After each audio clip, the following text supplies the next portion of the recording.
What's up, everybody? Welcome. If you're looking for breakdowns and predictions and full card analysis, watch our last video. This is strictly the best bets that we're looking at, the best props that we see, just trying to give you some insight so you don't miss anything. All right, let's get right into it. First fight of the night, we got former champion Davison Figueiredo coming in at minus 334 money line against Cody Garbrandt plus 250 money line. Money lines are not enticing here at all. Yes, Figgy could absolutely sleep him, but Figgy is also sometimes low output. Sometimes he has bad weight cuts. I know he's moved up and he looked good against Rob Font, but he was still pretty low volume. Like honestly, there was moments in that fight where not a whole lot was going on.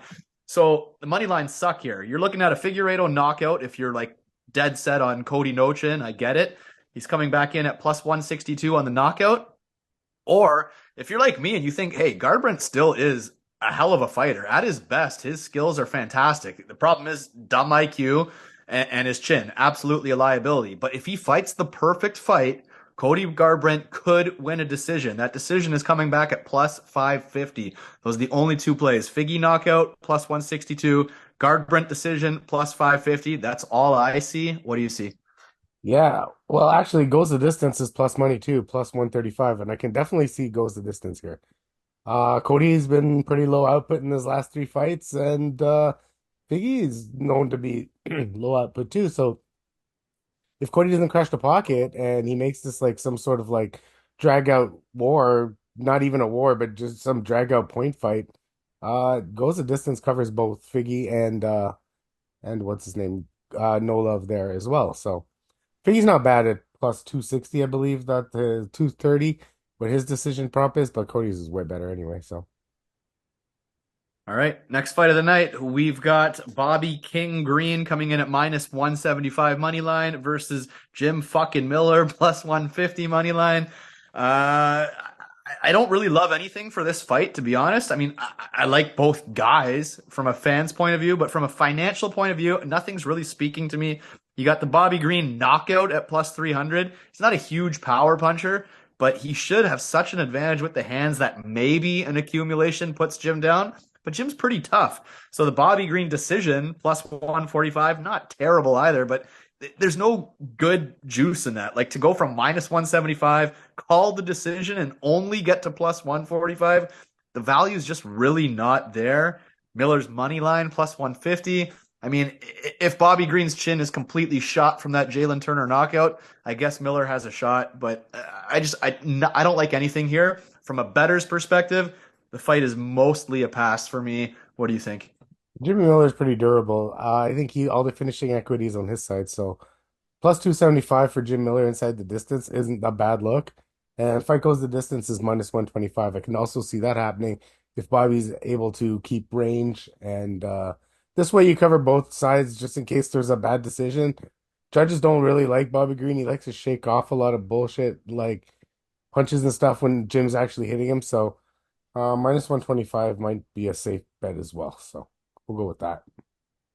All right, next fight of the night, we've got Jessica Andrade coming in at minus 138 versus Marina Rodriguez plus 110. This should look like a plodding power puncher versus the crisper, faster, rangier, more technical striker in Marina. Um, I'm on the dog. I've made it quite clear. I actually have her in quite a lot of parlays. And I like her KO prop at plus 500. I know it's crazy. I know maybe she's not a huge power puncher, but she has knocked girls out. And Andrade is known to walk face first into punches. So I have Marina a couple times on some wild prop parlays. Plus 500 on the KO. That's my pick. What do you got? I had plus 500 on the KO as well. I also got her by KO decision prop, double chance, plus 115. So, I mean, it's not bad, but I do like the KO prop better. You can take her straight up at plus 105, and that takes a submission, but there's no submission happening here. No, no, no, definitely not. There is no submission.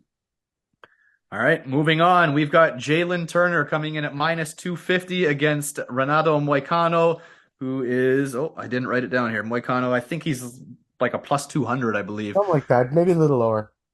So, I mean, there's two outcomes in this fight. Jalen Turner doesn't go the distance, or he shouldn't go the distance. I know Dan Hooker somehow survived and won that decision, but generally speaking, he doesn't go the distance. And Moicano is generally speaking not durable. So you got the Turner KO coming in at minus 120, not the greatest odds, but I still like that bet. Or you got the Moicano submission plus 450, because if Moicano wins, it's by grounding him and tapping him out. He's not going to grind on him for 3 rounds. He's not going to win by knockout. If Moicano wins, it's submission. I'm on the Turner KO minus 120, but I don't blame anyone for the Moicano submission plus 450. What do you think? Turning money line's probably the safest of all things, but I like his inside the distance too. Other than that, fight doesn't go, it's not worth it. So it's either take Turner or just pass. I did switch. I did look at some other stuff. So yeah, I like Turner here.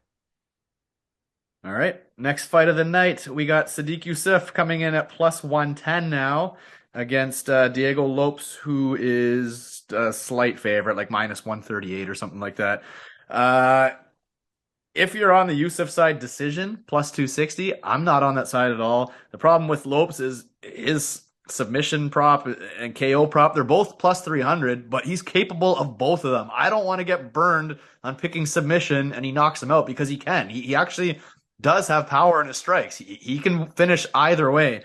And then his just straight up finish prop is only like just over plus 100. Like you're getting almost no more than the money line. So it's like, oh my God. So there's no good prop on Lopes. I think I'm just going to be playing his money line, to be honest, because I just don't want to get burned by picking submission. I think he's going to sub him, but I just don't want to get burned on a knockout. So I think I'm just going to stick with his money line personally. What do you like?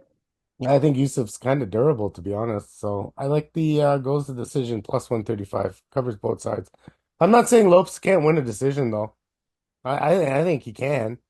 I also think Yusuff has a chance. When he gets there, it's all greasy anyway. So take care of both sides. Plus money, not bad. Yusuff, a durable guy, got his ass kicked against Edson Barbosa for 5 rounds, and still saved himself the whole trip. So we shall see. All right. Moving on, this is another fight I don't like from a betting perspective. We got Holly Holm plus 350, Kayla Harrison debut minus 450. I hate those odds, hate them. Holly Holm KO plus 1100, but fuck, Holly Holm is 42 years old. Who is she KOing? She's not a sniper. She's not a fucking power hitter here. I don't think she's going to lay out Kayla Harrison. And then Kayla Harrison, for her to finish, you're getting back at like a minus 138, and she's not exactly a huge finishing threat either, to be honest. Like, I mean, could she take her down and pound her out? Maybe. Could she take her down and sub her? Maybe. I think the fight is probably going to decision, to be honest. I think Kayla Harrison by decision is probably the way it plays out. But it's just, there's no number here that makes sense. So I certainly will not be putting my money on this. What do you think?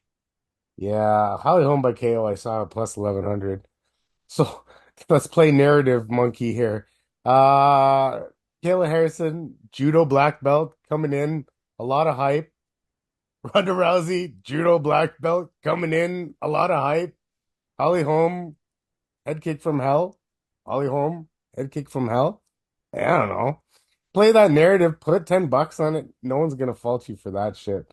Fight goes at Harrison by decision plus 130. Other than that, the home KO or take the safe way and go Harrison by decision. I just don't think she finishes Holly unless her her grappling's that much better than her. Which is true. I mean, Holly's been tapped one time. He should take round 5, I believe. So. And Bueno Silva, the ninja Oh choke. yeah, well, yeah. Ninja choke. I don't see that happening. Kayla's arms are too big to pull off a ninja choke, to be honest with you. Absolutely. All right, moving on. We got Calvin Kattar coming in at plus 140 versus the former champ Aljo minus 170. Honestly, I like both decision props. Like, I don't think you're going to see Calvin snipe Aljo as much as I'd love to see it. I think he's definitely live to win the fight. I think he can beat Aljamain Sterling, but I don't see it being like some vicious knockout where he snipes him. And then Sterling, I don't see him tapping Calvin Kattar either, to be honest. Like, I think this is going to be a weird fight. I think we're going to get a decision here. I think either could win by decision. All the value is on the Kattar side. I'm tempted to play him, but again, it's just nothing special here, and I think there's just better spots to bet personally. What do you think? Close fight. I only thing I have written down is Kattar plus 260 decision prop. Yeah, plus Um, 280 now. that's plus 280 now. Even Yeah. better. I think I'm taking a different look at this card. I talked to you, but I'm gonna less parlays and I'm going fight by fight. I'm gonna sit there with you. I'm gonna go fight by fight. I'm gonna find a plus money or something close to it for every fight, and just lay a whole bunch of singles with a, on a unit on each one. So that's how I'm gonna play this fight. These fights are so closely lined. It's really hard to pick a winner, to be honest with you. So. But it seems like every dog is live on this card. Yeah, man. I can make a case for every single one of them. I go back and forth on this card, back and forth and back and forth. So I don't know. I'm just gonna go with the singles this time. I'm gonna maybe I'll play my one or two parlays with the bonus bets that I do have, but other than that, I don't know. I'm gonna take it easy here and just go singles. Enjoy the night. Enjoy this historic event. You know what I mean? Hell fucking yeah. All right, next fight of the night. It's an absolute banger. We got Jiri Prohaska coming in at plus 100 against Rakic, sorry, who's coming in at minus 125 back from injury. I think your two scenarios, or your two most likely scenarios, are Jiri KO coming back at plus 175. That pressure, he's a hard hitter for sure. If he's going to get to him, he's going to get to him, and he'll finish the fight. Or you got Rakic, who uses his wrestling and leg kicks to win a decision, coming back at plus 250. Only thing that scares me with that, I mean, I like that bet, and I think that that's what's probably going to happen. But Yuri's such a goddamn wild man that I don't know if it's possible he just walks right into a knockout himself. Like I just don't know if he'll allow himself to get decisioned. And God love him for it. I love the guy. He's a fucking complete weirdo, but I love him. It just scares me that he won't allow himself to get decisioned, which is a fucking warrior, samurai, whatever he wants to say he is.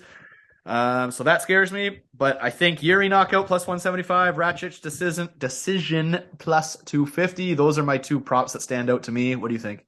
I do think he could in a weird way still sub the guy because he does go for submissions on quick ones. He doesn't set him up very well. But he got so I rather take the inside the distance at plus 150 just to be safe.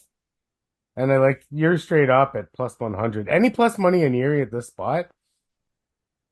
I know he doesn't block leg kicks good, but yo, I'm pretty certain that Rakic is not gonna just go full out on his leg kicks first time round. You know what I'm saying? I don't feel like he's gonna have to test it a little bit. And like Yuri throws decent volume.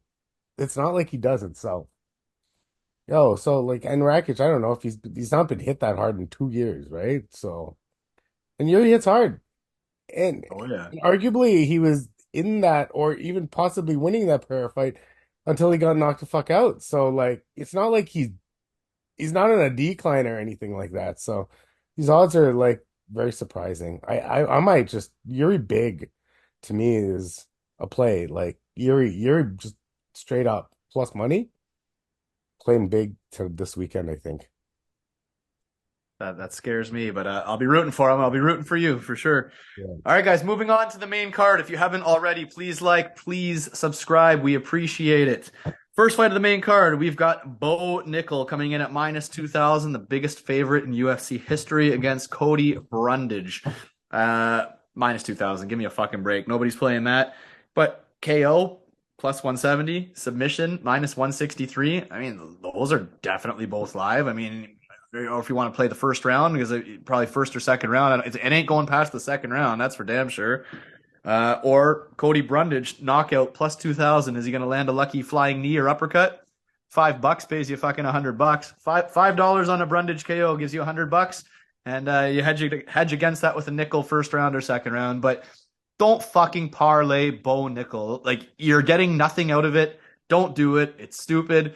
Like this is not making a single parlay for me. What do you think? I saw Bo Nickall round one at minus 190, and that's actually value.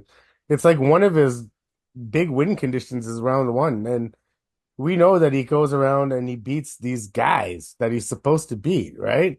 So Cody Brundage is gonna fucking pull guillotine like he does on Rodolfo Vieira. Like that is the stupidity that Cody Brundage does. So cover my ears, hit me in the back of the head kind of shit, right? So whatever. I like the round one prop. I also like the Nickall sub, but the Nickall sub's too juiced for me. At least in the round one, he can do whatever to beat him up, right? So Yeah, I mean, Brundage is supposed to be a good wrestler. Like not like amazing, nothing like that. But it would be interesting if we can at least stuff a fucking takedown or something. But nah, he pulls guillotine. That's what he does. that, It's that would be fucking ridiculous here. yeah. All right, guys. Next fight of the night, an absolute berserker. It's going to be a fan favorite fight for sure. We got former champion Charles Oliveira coming in at plus 187. If you're an Oliveira fan, that's great value as is. And he is taking on Arman Tsarukyan coming in at minus 225. Oliveira knockout plus 650. I think that's fucking live here because you know what? Arman is a good fucking grappler. I don't think he's going to submit Arman Tsarukyan from the bottom. I truly don't. I think for Charles to win, he's gonna have to fucking rock him and knock him out. Like that, I think that's Charles' win condition is the plus 650 knockout. I don't think Charles is winning the fight, so I'm not doing it. But if I was on the Charles side, I'd be betting knockout, not submission. I'm on the Arman Tsarukyan side, and I think he finishes him with ground and pound, or maybe even drops him and finishes it on the ground. Like I'm on the Arman knockout plus 150, and it's not that he's the most devastating puncher or aggressive fighter, but it's Charles' fight style that will make it a berserker fight. Like he fights like a madman, which that's why I love him. That's why everybody loves him. He's not going to allow Arman to do his typical point fighting. Charles is going to go for it, and I think that's going to get him in trouble, and he's going to walk into something. So I'm on the Tsarukyan side knockout, but hey, the Charles knockout plus 650 is juicy as hell. And this is going to be a hell of a fight. There's no fucking way this goes to decision. I know people are going to go, oh, well, Arman could lay on him for 3 rounds because he's not going to be scared to fall him to the ground. That's true. He won't be scared to follow him to the ground. But Charles Oliveira fights do not go the distance. Unless you're Tony Ferguson, he does not go the distance. So I expect this one to end probably fairly quickly within the first two, I think. What do you think? I am not parlaying this card, so I am going to put a bet on Charles inside the distance to club and sub is live, so I don't want to I like the KO prop. I might just sprinkle that one. But yeah, Charles inside the distance. I'm having fun with this card. I like Charles inside the distance at plus 250. He's gonna win. If he's winning, it's inside the distance. It's Oh, not going yeah. to be a decision. So He's not outpointing him. No fucking nope, chance. nope. Charles, I'm fucking rooting for you. I find Arman a little bit fucking douchey personally, so I'm fucking my heart is with you, Charles. I just can't put my money on you. But I'll be happy to lose my bets if you win. All right, next fight of the night. We've got the baddest motherfucker belt. We got Justin Gaethje coming in at minus 163 against Max Blessed Holloway plus 137. These odds have tightened big time. Holloway was close to 200 a few days ago. Now just a measly plus 137. And I think that's because a lot of people think like me. I think Max is going to win this fight. Max has the better chin. Max has the better hands. Max has arguably the better cardio. And I know this sounds fucking crazy to say it, but I think he's shown better grappling in MMA as well. I know Gaethje comes in as the wrestling background, but when have you seen Justin Gaethje wrestle? Never. You only ever see him get tapped out when it goes to a grappling match. And Holloway has actually shown good takedown defense and good chokes. Honestly, all that shit's out the window here anyways. I don't think there's going to be any grappling, but I don't think Max is going to get out wrestled, put it that way.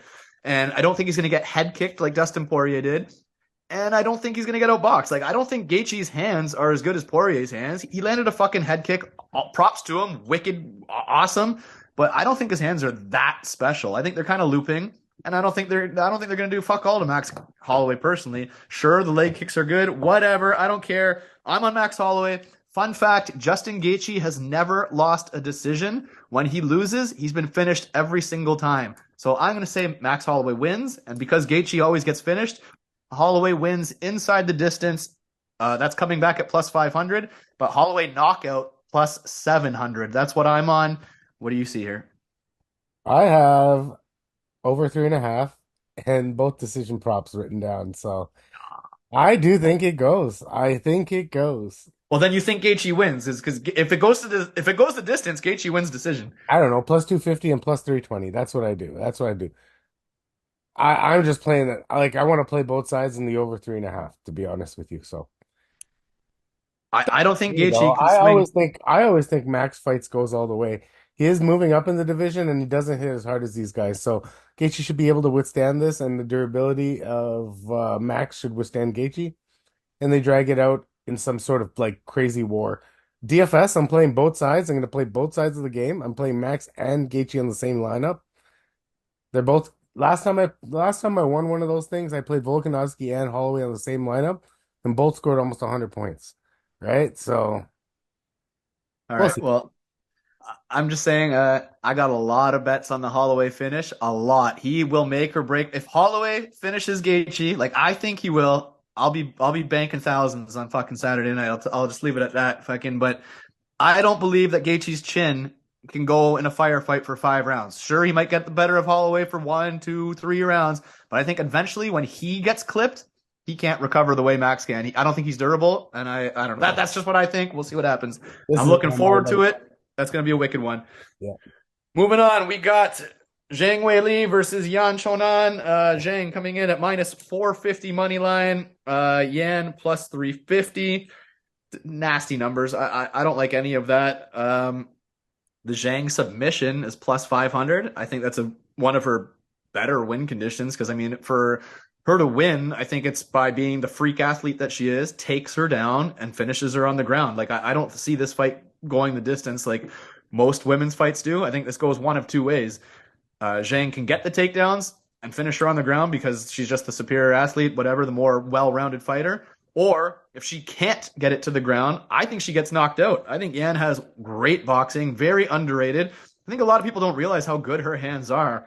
And I will actually be stabbing the Yan knockout coming back at plus 1200. I get it. It's a wild out there thing or whatever, but at that value, I'm telling you, she has the power and the hands to knock out Zhang if she can keep this standing. And there's a good chance she can't. Carla Esparza took her down and finished her on the ground, and that's a bad fucking look. So I get it. But if you're on the Zhang side, I think the submission plus 500 is juicy, and I think the Yan plus 1200 KO is juicy. Those are the only two things that stand out to me. What do you see here? I got Weili actually by sub at plus 600, so I Oh, like that. nice. Yeah, I got that. And if you're gonna stab Yan, you stab her for round one because her knockouts have all happened in round one. She knocked out Andrade in round one. I forgot the other girl that she knocked out round one. If this thing gets dragged on, it's gonna be because Zhang wants to wrestle with her. So the round one is something like plus 3,000, some shit like that. So Damn. close to that. It's somewhere like I can look it up right now. But yeah, I'm gonna stab Yan round one because I feel like that's her win condition.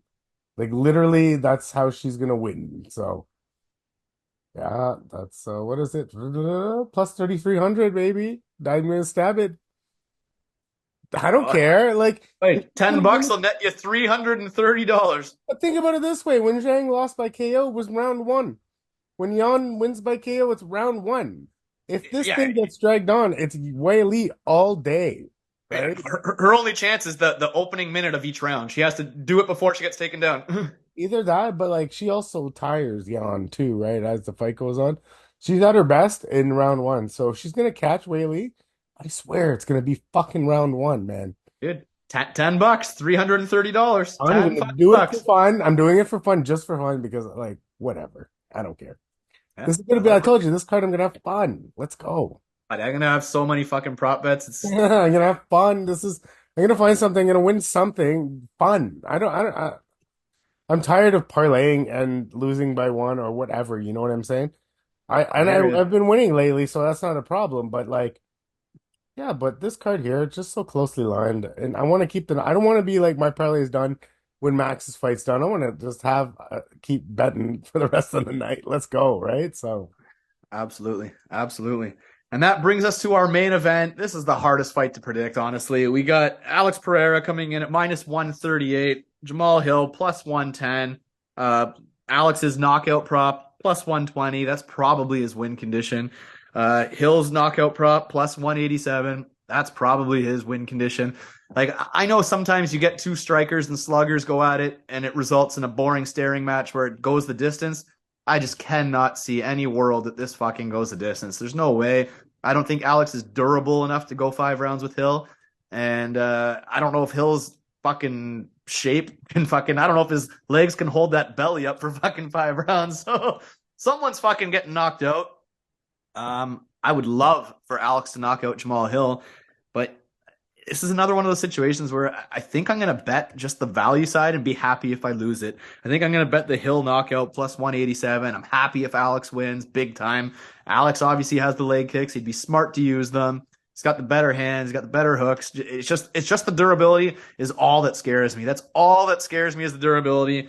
And I also like the under 3.5 minus 260. Obviously, that's not juicy, but like I feel it's very safe. Like I feel like that's parlayable. Like I don't know. That's all I really see here. This is not going to be my big bet fight or whatever. Like it's the end of the night. If I win a bunch before it, I'll throw way more on it. But before that, this is going to be a small play personally.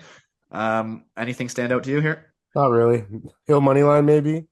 Alex, I looked at Alex decision prop. It is getting me at the 700 there. Like, I like in a small world, in some weird world, both of these guys are plus 700 for a decision.